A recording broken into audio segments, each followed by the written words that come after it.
สบายดีพี่น้องกล่าวทักทายสบายดีสวัสดี FC สุขุทุกคนเด้อเนาะยินดีต้อนรับเข้าสู่ช่องน้องอันพี่น้องเดี๋ยวสีมาพาพี่น้องมาอัปเดตอันออบบี้อยู่กำใดกะ3 มื้อเลยเนาะพี่น้องแม่นตะวันเนาะ3 คืนแล้วพี่น้องหลังจากที่ขอดมากับมาอยู่กำเนาะบ้านเฮากะ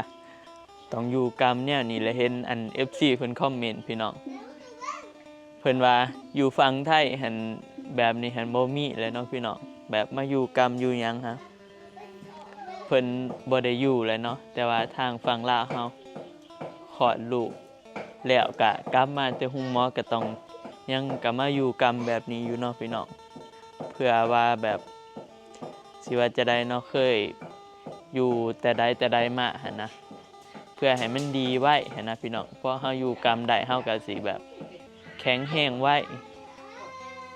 อยู่กรรมกินน้ำอุ่นอาบน้ำร้อนพี่น้องเพื่อสิวิตเนาะกรรมก็คลอดลูกว่าอันนี้แหละก็ยังว่าอยู่กรรมนี่ก็ต้องลำบากเติบด้วยพี่น้องเอ้ยตอนนี้ก็บรรยากาศตอนแรกพี่น้องบ่ปีนั่งกรรมสบายดีบ่บีเป็นจะได้เมื่อแจ้งให้เบิ่นเป็นจะอยู่กรรมมาอัน3 มื้อแล้วพี่น้อง3 คืนเนี่ยเนาะ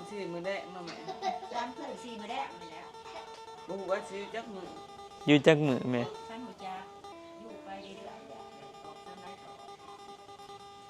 อยู่ไปเรื่อยๆเนาะพี่น้องอยู่จำหาคืน6 คืน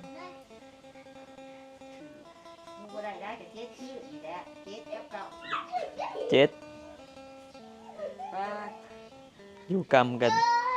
มันอันนี้นำอันนี้ได้พี่น้องอยู่ไฟนี่เนาะเฮาต้องให้ไฟมันมีเรื่อยได้พี่น้องแบบนั่งอุ่นเลยนั่งพิงไฟว่าง่ายๆจ้ะโอ้ยน้องอ้วนอันนี้ก็คนหน่อยพี่น้องนับแล้วบ่ได้รับยิ้มเน่ยิ้มเน่ยิ้มเน่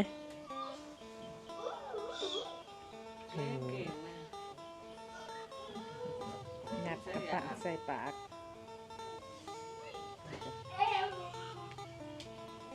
จะหน่อยอันปีใหม่มาก็เห็นว่าสิมาลาวแล้วเนาะพี่น้องสิกลับมาบ้านก็สิได้เห็นหน้าปีใหม่นี่เอิ้นอิหยังมาล้านบ่อีบีได้ล้านบ่หรือได้อิหยังได้ล้านเนาะด้านสุดมันเป็นร้านที่เด่นจริงล้านร้านกับแม่มันด้านกับข่อยร้านกับแม่มันแต่ว่าดูใหญ่กับร้านเนาะวันนี้ไม่ร้านเด่นเลนวะนี่เด่นนี่สบายดีแม่น้องโอ๊ตมาสบายดีมาเบิ่งน้องนี่บินกับสายป่านมาเบิ่งมาเบิ่งร้านมาเบิ่งน้องนี่มาน้องน่ะพี่น้องเป็นตาหักบ่เอ้าน้องไปตะหักกระเป๋าดีๆที่ขวดตีได้นี่นี่แหละเนาะพี่น้องไฟตัวนี้บ่ทันตายบ่บิกอายุกรรมได้3 คืนเนาะต้องอยู่ต่อไปอีกประมาณให้มันได้อย่างต่ำก็7 คืนเนาะบ่ยังบ่ได้ก็3เป็นคันบักเป็นเบาแน่ดู7ก็ได้7คันว่ามันอันนี้เฮาก็อยู่แบบบ่ต้องอันนี้ปานใดบ่ต้องฮอดปานใดหั่นนะ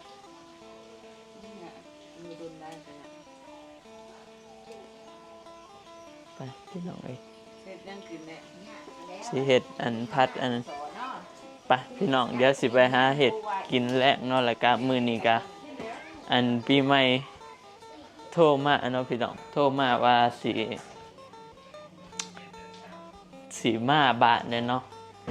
ตอนนี้เดินทางมาอุบลโทรถามปีใหม่อยู่ปีใหม่โทรมาบางแรกนี่ว่าสิฮ หอดประมาณ4-5 โมง5-6 โมงน่าจะบางทีก็บ่ได้กลับทำบ่จักเพราะว่ามันค่ำเลยเนาะพี่น้องคันมามันค่ำหลายก็นอนอยู่แถวนั้นก่อนแล้วพี่น้องนอนอยู่อุบลบ่รู้ว่าสิมานอนอยู่ปากเสก่อนเนาะก็ยังทันได้โทรถามปีใหม่อีกทีหนึ่งเนาะพี่น้องตอนนี้สิมาเฮ็ดกินข้าวคั่วอีกแล้วพี่น้องมื้อนี้สิเฮ็ดเมนูผัดกะเพราเนาะแล้วก็ผัดอันผักให้อีแม่เดี๋ยวสิอันนั้นผัดผักน้ำพี่น้องผัดให้อีแม่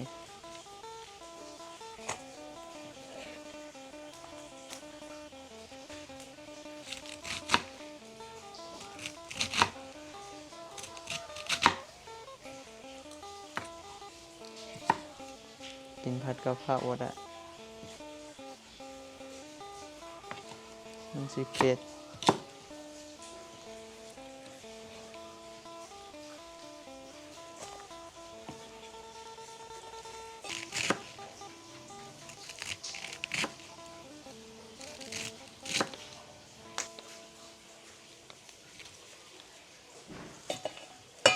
พอแล้วเว้ย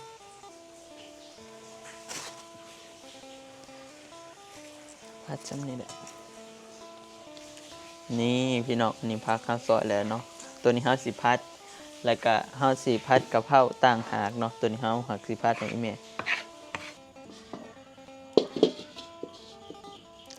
มาพี่น้องเดี๋ยวเฮาสิผัด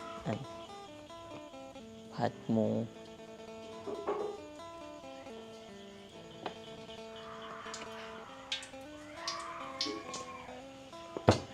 อีเมลเราอันนั้นเนาะเรากินบักพริกบ่ได้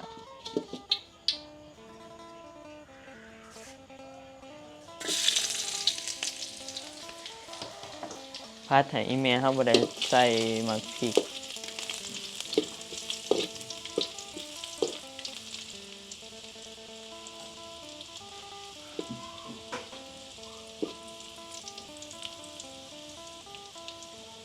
มันหอยแล้วกินไหน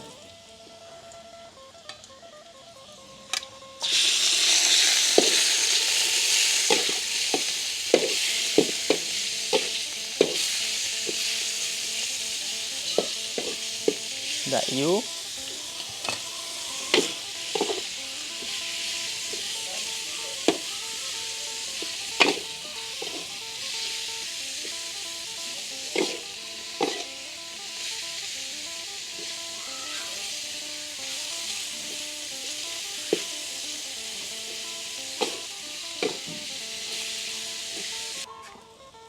เราขลับอันนี้เว้ยขลับเวลาเขาสิปรุงใส่น้ำมันหอยเดี๋ยวเราสิใส่ผักลงไปพี่น้องมัน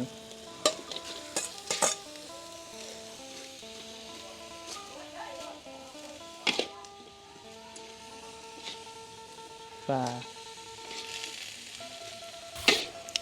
นี่พี่น้อง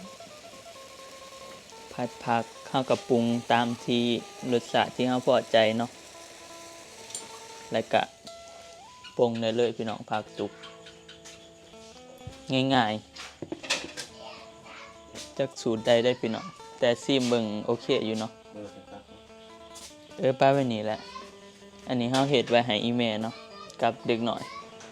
แล้วก็เฮาน่ะสิผัดกะเพราอีกทีหนึงเนาะพี่น้องสิผัดกะเพราเอามาพี่น้องบัดเดี๋ยวเฮาสิมาผัดกะเพราเนาะตำพริก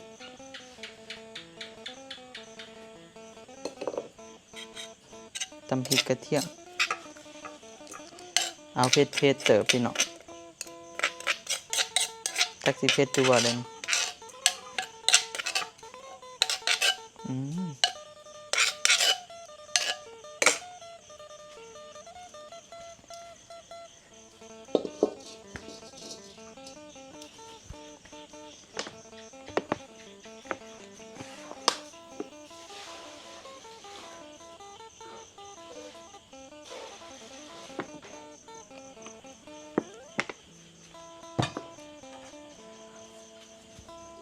ตั้งกระทะขึ้นพี่น้องให้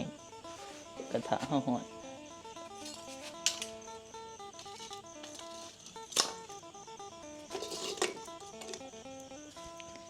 เอาอันนี้ลงพี่น้อง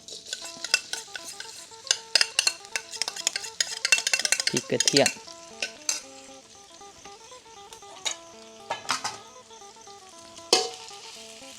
กระทะเดิมหอมเลย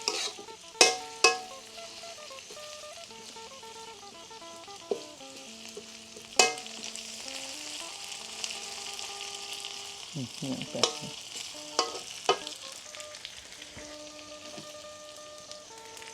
มาพี่น้องหลังจากที่อันนี้หอมเลยอันนี้หอมเลยพริกกระเทียมหอม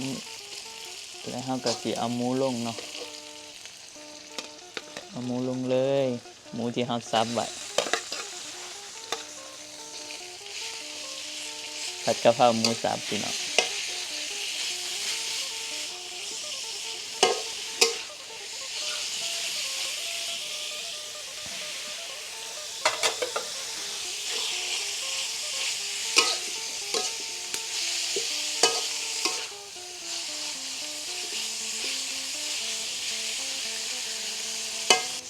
เพราะว่า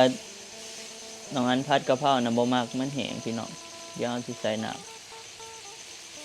จังหน่อยใส่น้ำหลายเติบเลยใส่น้ำแล้วเราก็สิปรุงรสด้วยน้ำมันหอย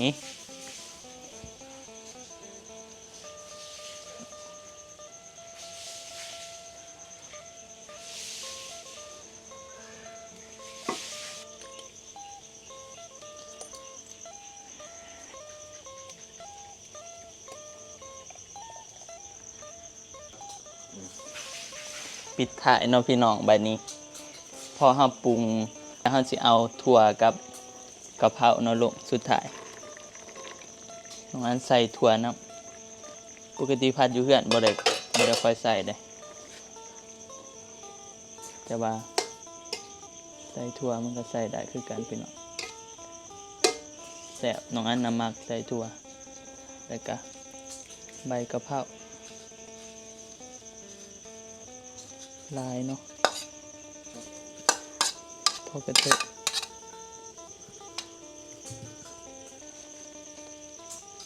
นี่พี่น้องปิดท้ายด้วยใบกะเพราน่ากินบ่มาเบิ่งไกลๆเบิ่งจังมันเข้ามาไกลๆนี่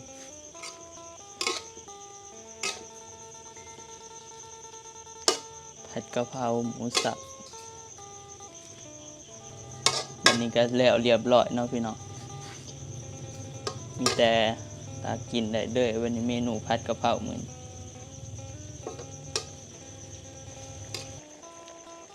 นี่พี่น้องหน้าตาเมนูผัดกะเพรามื้อนี้มาจอนเดี๋ยวสิตักเลยถือผิดไปผัดกะเพราเฮานี่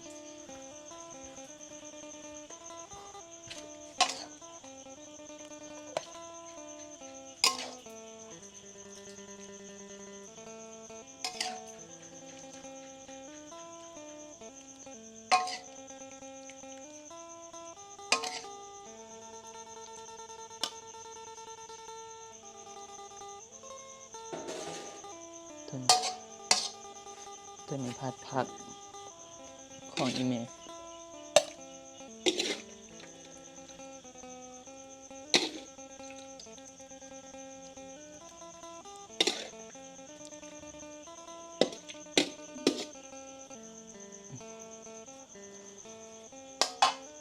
มีแต่เมนูผัดเด้อพี่น้องมื้อนี้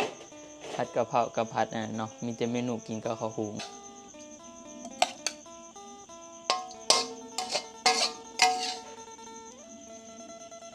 ตักหมดเลยเนาะ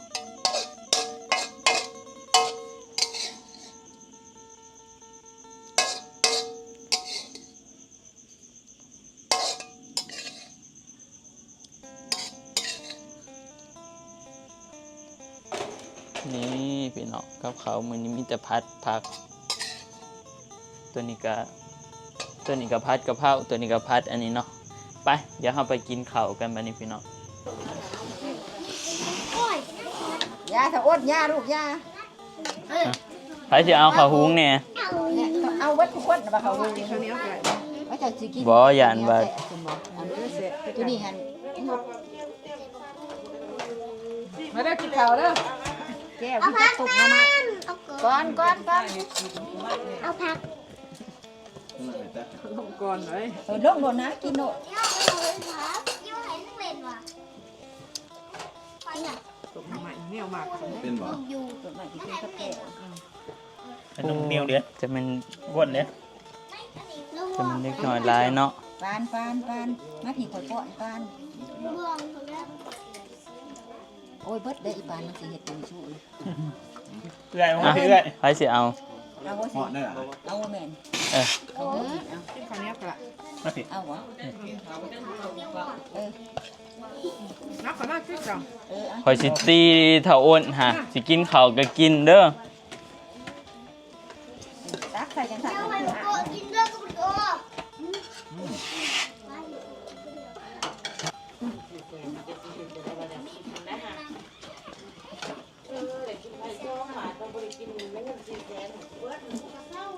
ตัวนี้แก้วอันปลาแห้ง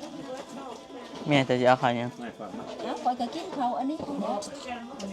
ข่อยบ่กินเลยสิกินผัดกะเพรา จอนได้แล้วบ่ ท่านแล้วจะใส่ปานให้กินน้ำกันเบิดตักเอาใหม่ อ้นมานั่งพี่มาให้อีเมลป้อน เอาเดี๋ยวมา เบิ่งสิเฮ็ดให้ จะเอาได้สิมาเด้อ อันนี้แม่ซับไปก่อนไม่ได้เลือก เอาไปโลดแทนตึง ซับไปก่อน ว่ามันขอสิจะเอาจนอยากเอาสวยนี่เอา แกงไข่เนาะ เขาผัดอันนี้ย่างอยู่ได้อฮะ ครับไหน ผัดตกผัก ย่างกระตักมาอีกลูก อันแล้วมันอันนี้จะตักไม่อีก แล้วไงสิกระตักเอา เอาละนะ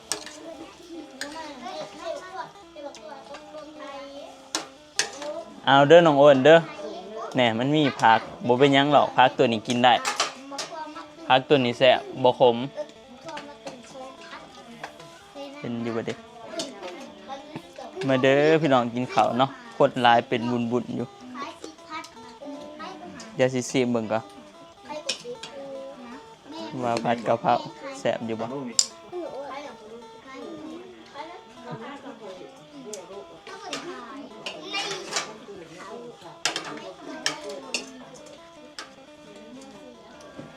เนี่ยกินเป็นวะล่ะบ่น้องอ้น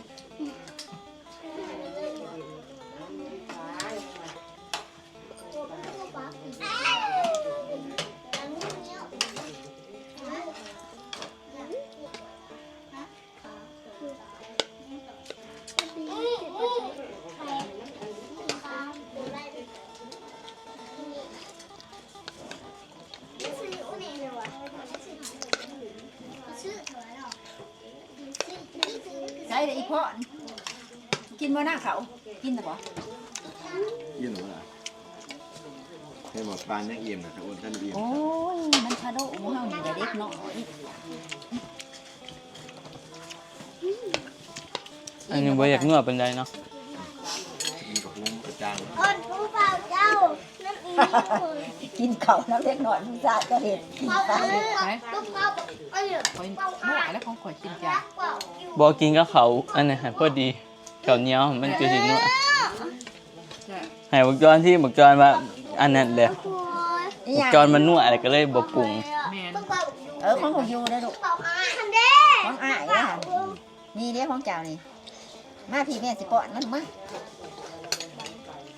มาแม่สิป้อนมันมา นี่ดิผู้บ่าวจะอยู่นี่เองมันเมื่อไหร่นะ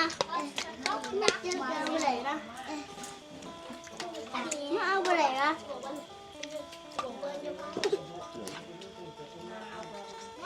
เด็กกินนู่นแหละเอาตู้วางไข่มา น่ะไปพ่นยังปานเขาตีนนะ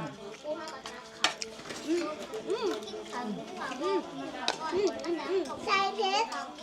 เพราะยันเขาเที่ยงไม่ใช่เที่ยงทุกมื้อจ้ะ กินหนูกินให้อ้ายป้อนให้อ้ายป้อนได้ไหม พริกกินไม่ได้หรอก ไปพี่น้องเอ้ยเดี๋ยวขอตัวกินข้าวกันเนาะ